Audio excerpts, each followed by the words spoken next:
Nasty, racist, and divisive. Just some of the insults thrown around Parliament during the debate around Australian visas for refugees fleeing the Gaza war zone. One such accusation of racism was from independent MP Zali Steggall towards Peter Dutton, whose anti-visa stance has been called not evidence-based, not verified, and unacceptable. No matter where a person comes from or what visa they hold, our security agencies are involved in the process. We trust their expertise. While ASIO Director General Mike Burgess's comments that support for the Hamas terror organisation does not immediately disqualify a visa application has garnered concerns, the Australian government has thus far rejected almost double the amount of visa applications it has approved, 7,111. And Assistant Minister for Defence Matt Thistlethwaite has stated that all visa applicants go through normal security checks, including identity, connection, and movement analysis.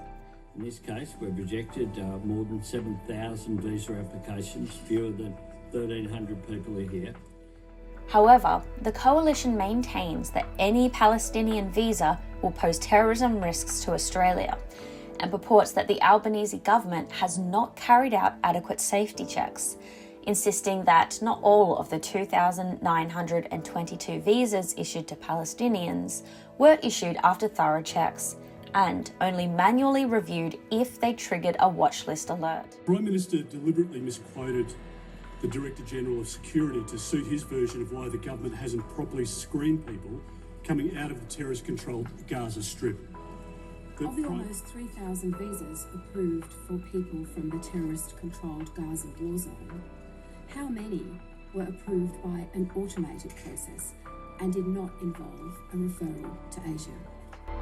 Yet, according to former Deputy Secretary at the Department of Immigration, Abul Rizvi, it would be highly unusual for ASIO to check every application, and the process of flagging and referring potential threats to Australian safety is in line with normal processes.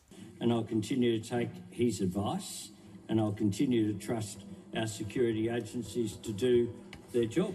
In a humanitarian crisis during which over 40,000 Palestinians have been killed, time is of the essence, yet the government must balance the need to protect the innocent with safeguarding the Australian people.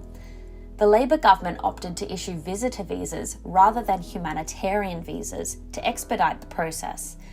And despite the number granted far exceeding our allies many times over, this process has been criticised by both sides of government as being too much and too little. Albanese's comments that Peter Dutton and the coalition's aim is to sow doubt and to create fear may or may not be accurate, but it definitely suggests the need for more direct communication, and it is clear that Australia's safety lies in unity rather than division.